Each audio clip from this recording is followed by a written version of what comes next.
만나시면 되겠어요. 오늘 여호와의 책이라는 제목으로 34장 살펴보도록 하겠습니다.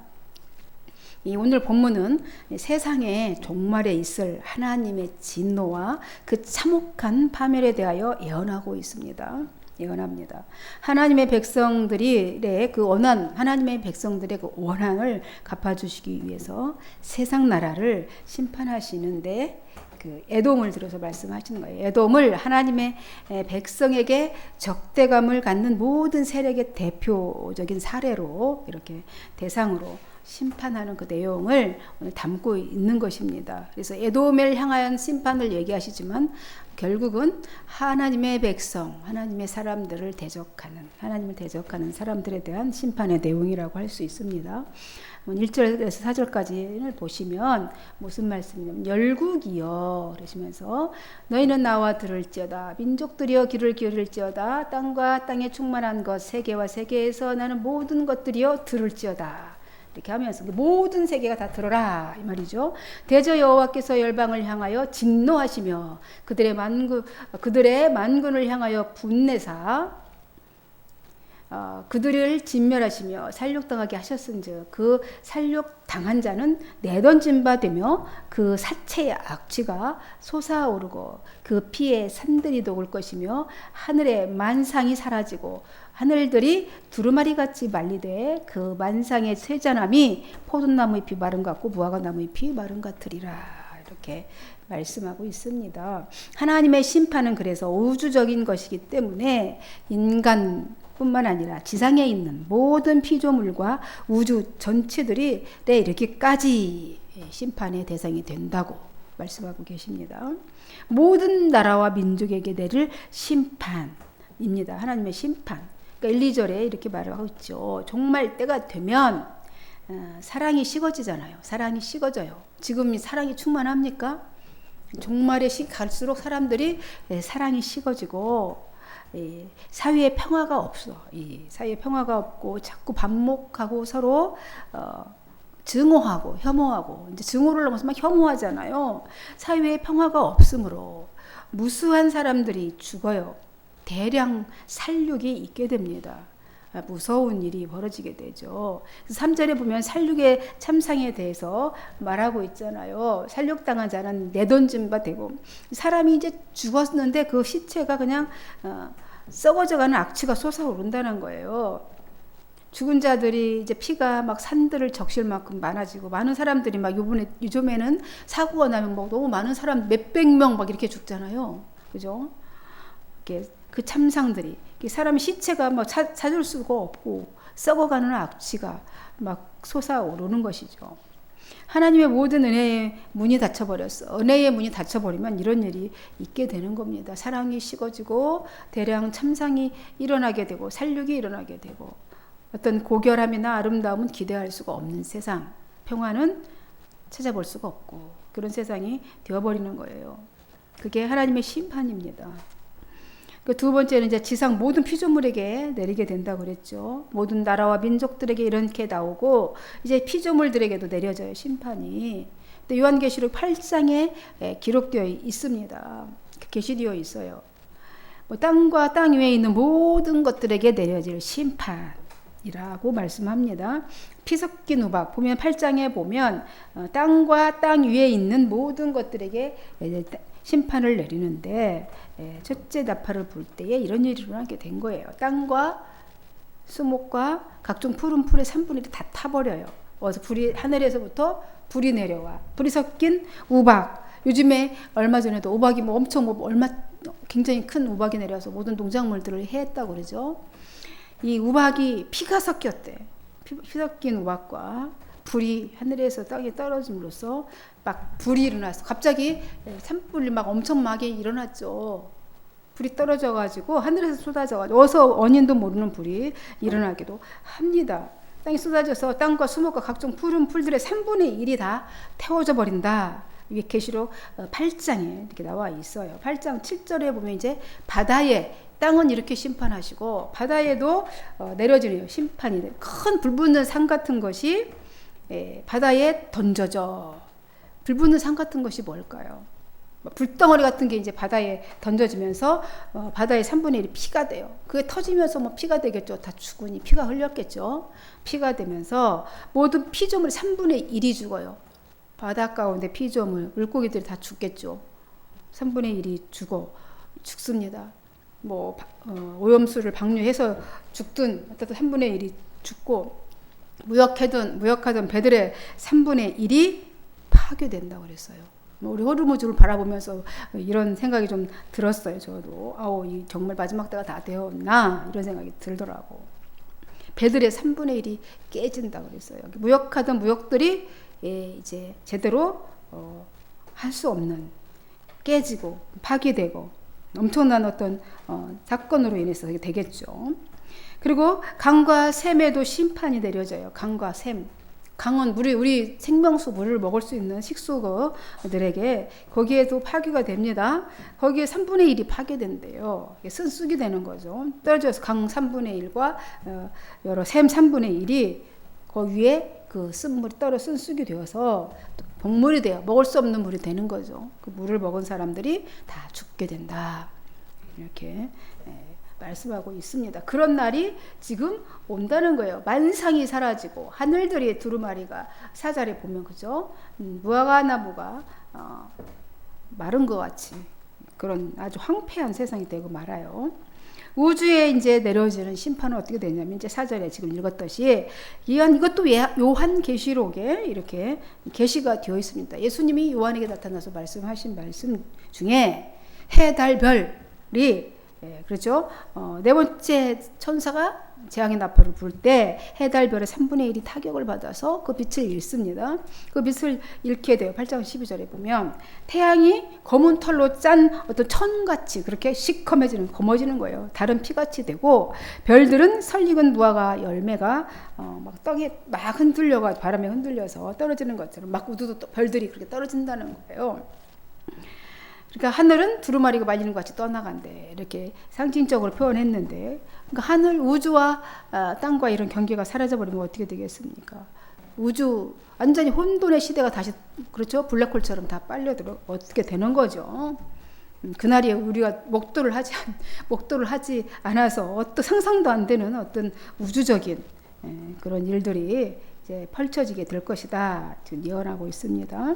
그러면서 하늘이 그렇게 두루마리처럼 사라져버리고 모든 산과 섬들 뭐 이런 것들이 제자리에서 다 옮겨져 흩어져 버리는 거, 질서가 다 파괴됩니다. 그리고 낮과 밤이 막 컴컴해요. 3분의 1이 다 어두워지고 온 세상이 어둠에 쌓이게 된 것입니다.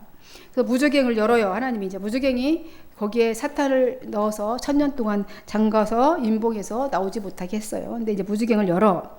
근데 거기에서 큰 화덕에 연기 같은 것이 막 올라오는데 그 연기로 말미암아서 공기가 이렇게 오염되어 가지고 처참한 파국을 맞이하게 되게. 공기가 오염되면 어떻게 되겠습니까? 숨쉬는 모든 생명체들은 해를 입게 되겠죠.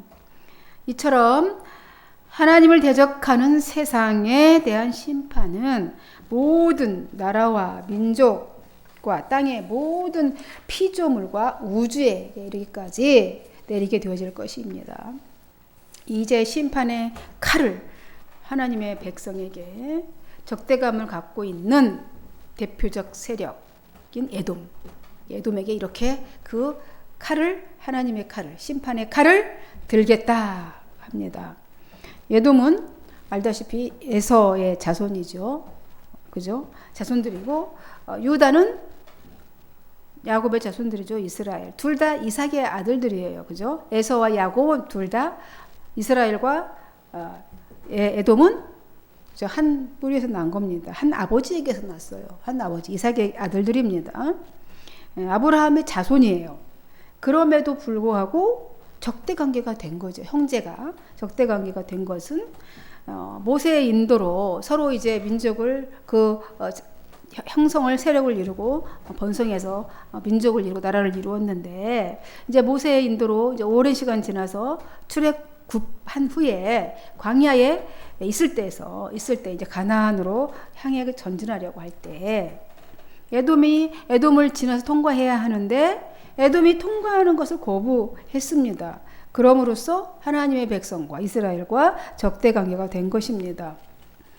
하나님께서 심판하기로 결정하셨습니다. 그래서 하나님께서 심판하시기로 결정하셨고, 그래서 에돔은 심판의 대상이 되었어요.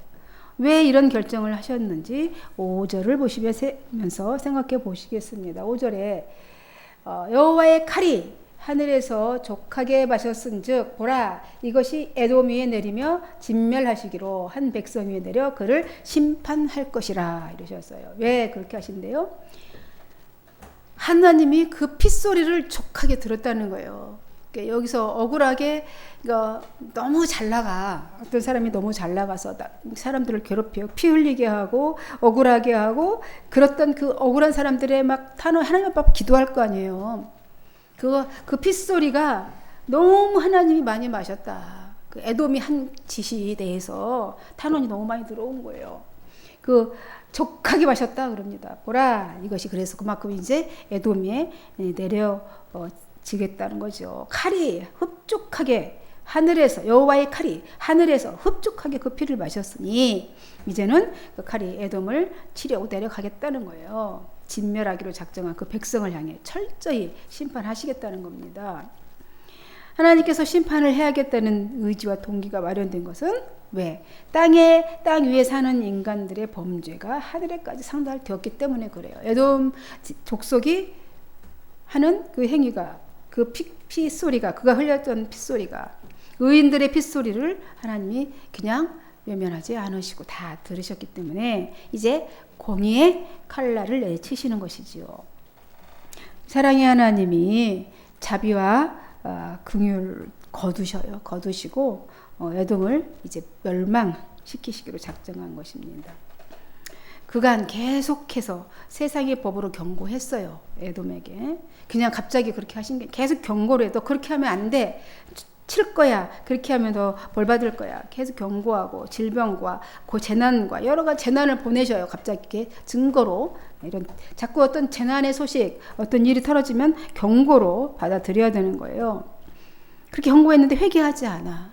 세상에 어떤 석간이 떨어지고 일이 떨어지면 하나님이 말씀하시는구나 이렇게 들어야 되는데, 정의롭게 해야 되는구나, 철근을 2개 넣어야 되는구나, 1개 넣지 말고, 그죠? 하나님이 경고를 계속 하시는, 그따위로 하면 죽어 이제 얘기를 계속 하는 거예요. 그만하고, 그런데 사치스럽고 음란했어요. 그래서 끔찍한 이런 심판을 맞이하게 되는 겁니다. 6, 7, 7절에 보니까 그래요. 여호와의 칼에서 피가 뚝뚝 떨어진대. 기름이 막 엉겨붙어. 여호와의 칼에서 얼마나 많은 살육이 일어났으면 그렇게 했습니까? 진노의 칼을 휘두르신 거예요.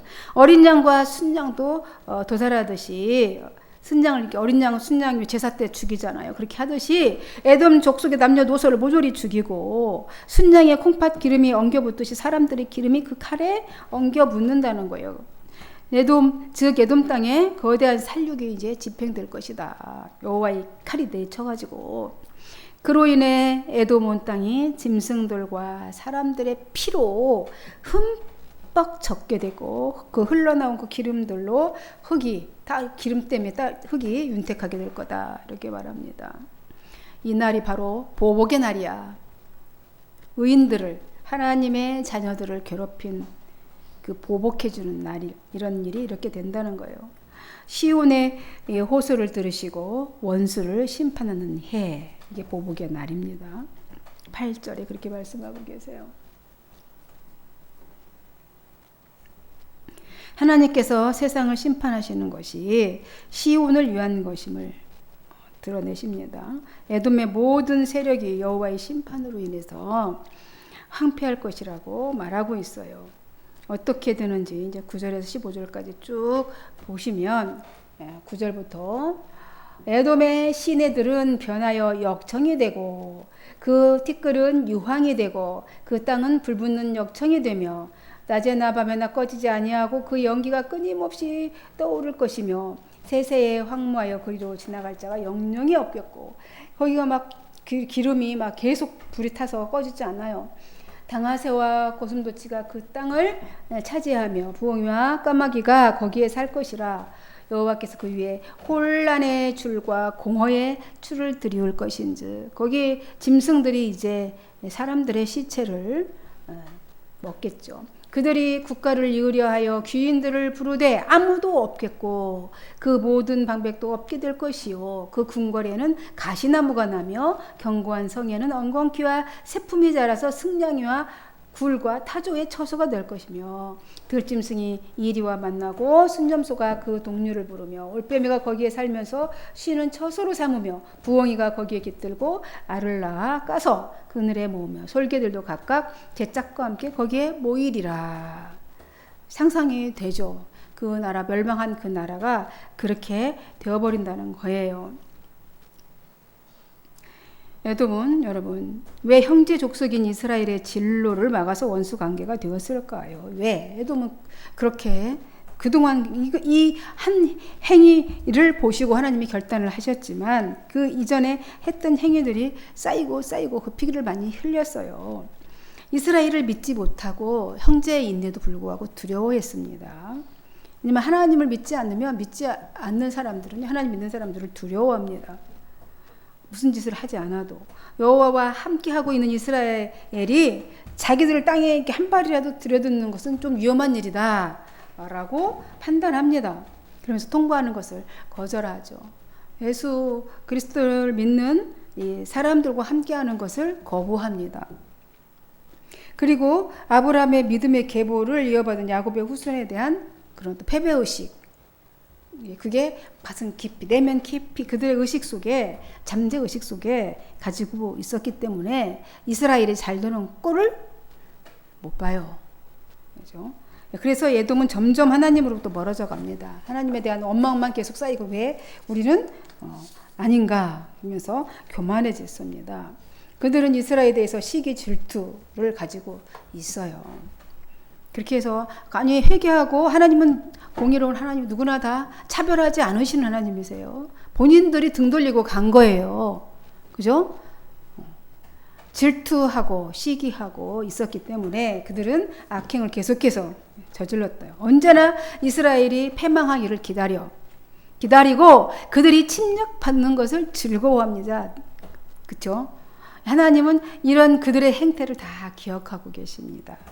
그들이 잘못했다 돌아와야 되는데 하나님의 뜻에 맞지 않게 살았던 하나님을 믿지 않은 걸 회개하고 돌아와야 되는데 그가 죽기를 바라고 그가 잘못되기를 바라고 있는 거죠. 그래서 하나님이 에스겔 선지자를 통해서도 말씀하십니다.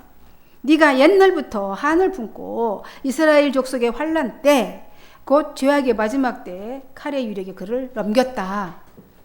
그런 짓을 했다 너희가. 그러면서 책망을 했습니다. 에돔의 이런 시기와 질투는 영적 싸움에서도 그대로 나타납니다. 하나님의 백성들을 비방하고 비웃어요. 이런 모습은 그 당시 에돔뿐만 아니라 지금도 마찬가지 모습들이 있습니다. 믿지 않는 사람들은 괜히 성도들을 싫어하거나 핍박하고 성도가 넘어지는 것을 보면 즐거워하기도 합니다. 이런 부분들을 우리도 보게 되지요. 에돔의 이런 분별 없는 이런 행동은요, 하나님의 심판을 피할 길이 없게 되도록 했던 것이지요. 그 결과 에돔 땅은 온갖 짐승의 거처가 되었어요. 사람이 살 수 없는 곳이 되었다는 것이지요. 실제로 이 말씀대로 에돔은 완전히 지금 파멸되었어요.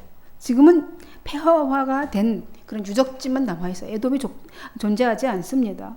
지금은 폐허가 된 유적지, 그것만 남아있어요. 이게 옛날에 에돔 족속이 살았던 곳이야. 그냥 유적지만 남아있습니다. 이어서 그래서 이사야 선지자는 에돔이 멸망한 후에 사람들은 이 애언이 하나님의 지금 이사야 선지자의 이 애언이 이 기록된 책을 읽게 되고 그 이루어진 사실을 발견하게 될 것이다 라고 얘기하는 것이죠. 에돔이 멸망한 후에도 사람들은 이 기록을 계속 읽고 이 책을 읽고 이 사실을 발견하게 될 것인데 그 책이 뭐냐면 바로 교훈하게 될 건데 여호와의 책이다 이 말을 하는 겁니다. 이사야를 통해서 예언된 모든 말씀이 하나님의 뜻대로 성취될 것을 확증하는 내용들을 또 16절 7절의 마지막 절까지 이렇게 얘기합니다. 이사야가 그러니까 보복의 날에 8절에서 15절까지 그 내용들이 뭡니까? 다 이루어진 것을 이 책에서 이제 읽어보라고 이 책을 우리에게 남겨주셨다라는 것이죠.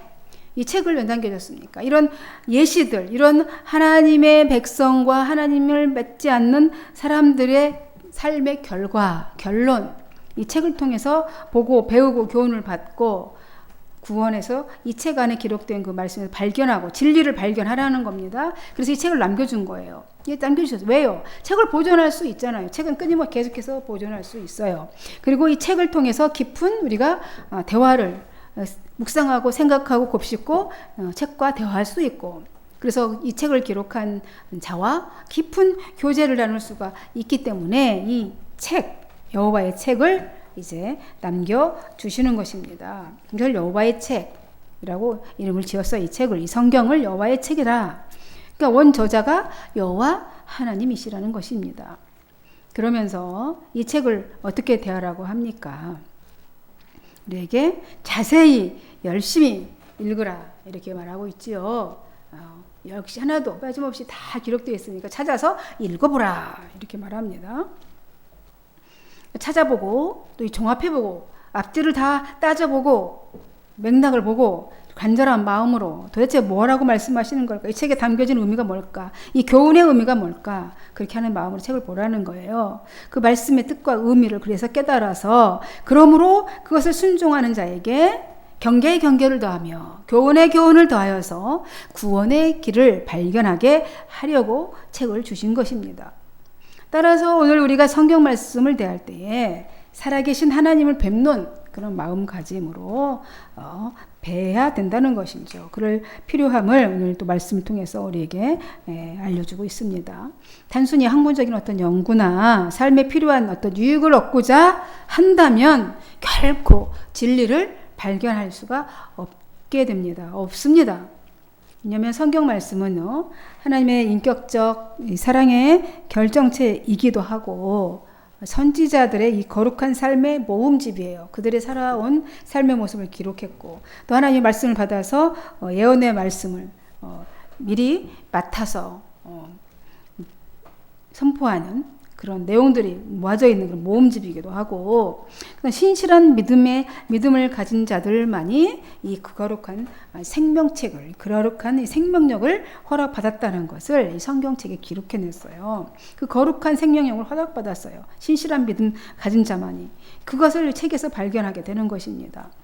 성경, 즉 여호와의 책을 이렇게 삶의 동기, 이렇게 또 신앙의 기본으로 삼는다면은 참된 위로와 소망과 안식을 우리가 얻게 된다는 것이지요. 진리를 발견하게 됩니다. 살아계신 하나님은요, 성경 말씀을 통해서 우리에게 우리를 만나는 도구, 그러니까 우리를 어떻게 만나냐면 말씀을 통해서 만납니다. 만나는 도구로 삼으셔요. 우리가 하나님 만나는 도구가 있는데 기도를 통해서 만나고 이렇게 말씀을 통해서 만납니다. 그래서 말씀이 우리 만나는 도구이기도 한 것이죠. 그래서 이 성경을 대할 때 하나님을 뵙는 마음을 가지고 대하라는 것이죠. 기록된 말씀을 믿고 겸허하게 받아들이는 이 사람만이 거룩한 생명을 허락받았다는 것입니다. 허락받는다는 거예요. 여호와의 책이 가진 그 능력을 오늘 말씀하고 있는 것 같습니다. 오늘 여기서 여호와의 책이라는 제목을 함께 은혜를 나눴습니다. 기도하겠습니다. 하나님 아버지 감사합니다. 오늘 하나님께서 계속해서 하나님의 백성과 또한 대적하는 또 대적자들의 그 삶과 그들의 결과들을 계속해서 말씀해 주셨습니다. 근데 오늘 그 계획들, 그 일들을 다 여호와의 책에 이제 기록해서 후세도 이 책을 보고 깨달으라고 주셨음을 우리가 깨달았습니다. 이 책 보고 오늘 말씀을 듣고 우리가 또 경계를 더해서 하나님의 지혜를 더해 주심으로 우리가 이 땅에 살아가는 날 동안 주님 밖에 있지 않고 주님 안에서 살아가도록 주님께서 강력하게 줄로 메어 주시옵소서. 감사하고 예수님의 이름으로 기도하옵나이다. 아멘.